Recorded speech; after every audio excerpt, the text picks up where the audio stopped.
Hello, everyone. Good evening, and thank you for joining us for Fertility Specialists of Houston. This is one of our webinars in a series, and this is Donor Egg the Right Choice for You? If you've ever attended one of our webinars, well, welcome back. And if this is your first time, I want to just briefly tell you how this is going to go. My name is Christina Treadway, and I am the program coordinator for Fertility Specialists of Houston. What we're going to do is I'm going to invite our presenter today. She's going to offer us some information and bring up some topics and some things to think about regarding choosing an egg donor and if that's the right decision for you. At the end of the presentation, we'll have a brief question and answer period, and that will then conclude the webinar. So we'd like to begin.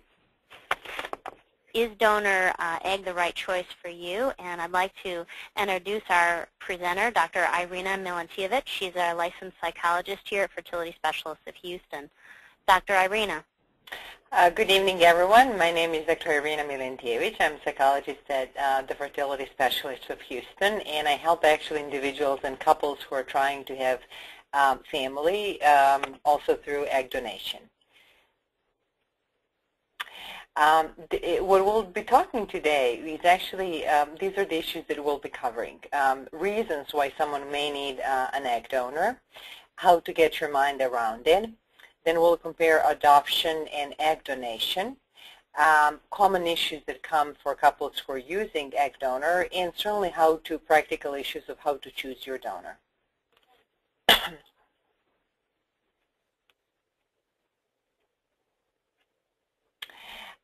Well, these are a couple of your most common reasons why someone would actually need a donor. You may have heard about your doctor saying that you have a high FSH or poor ovarian reserve. Also, another reason is that you may have enough eggs, but they're poor quality. And what often happens is that you may go through IVF cycle, you may have enough eggs, but unfortunately you still don't get pregnant.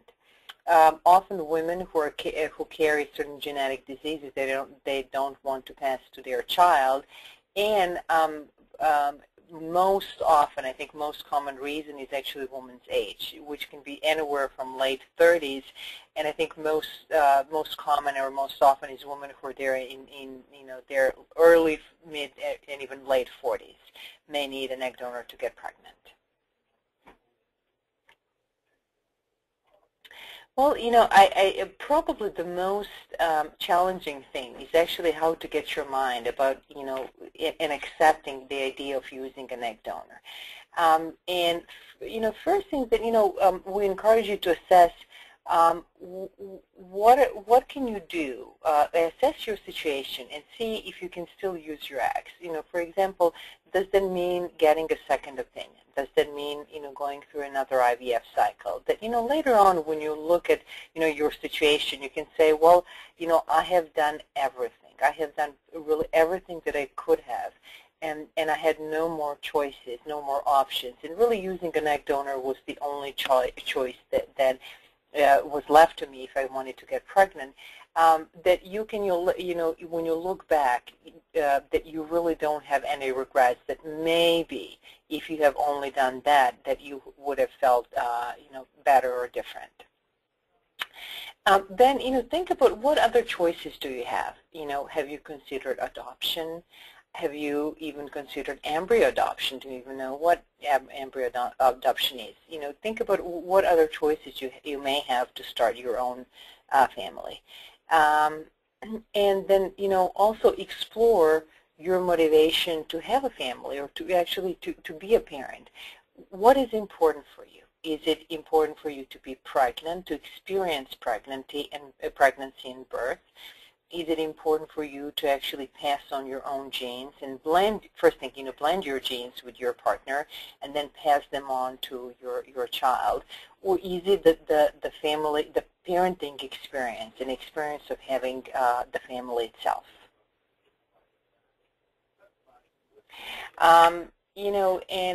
Continued about, if we continue to talk about, how to get your mind around it. And, I'm inviting you to think, how important it is for you to have a genetic connection to your child. Would you feel that this child, that is conceived with a donor egg, would really be your child? Would you feel that you're really the parent of this child? And I think, what's also very important is that how is this going to work? How is this going to work for you and your husband? Meaning, that there will be inequality in the relationship. You will not have a genetic connection to the child, but your husband will, or your partner. So how will this affect your relationship with your partner, and will this affect, your parenting to the child? Okay. I guess now what we can do is actually compare adoption and egg donation. With adoption, egg donation, you can be present at creation, meaning even before, from the time you're choosing your donor, then the whole IVF cycle, embryo transfer. So you're really there, even before the child is conceived. Then you can actually experience pregnancy and childbirth, and not to mention later on, ability to nurse. You can bond with your baby in utero, so you have that experience, and you certainly have much more control during pregnancy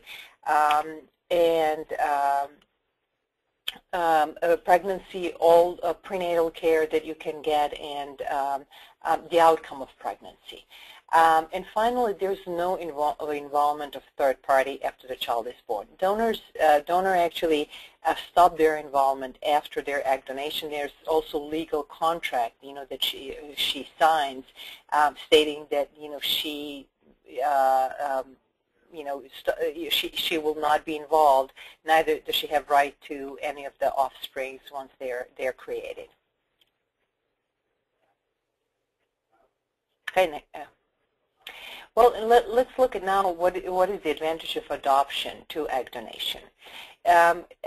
Adoption can be 100% guaranteed, meaning that with egg donation, pregnancy with egg donation, IVF with egg donation, so success rate is high, but it is not 100%. However, with adoption, if you're willing to wait, you're guaranteed a child. It may take a while, but you're guaranteed that for for everything, all the money and effort that you're putting in and time, you can have a baby.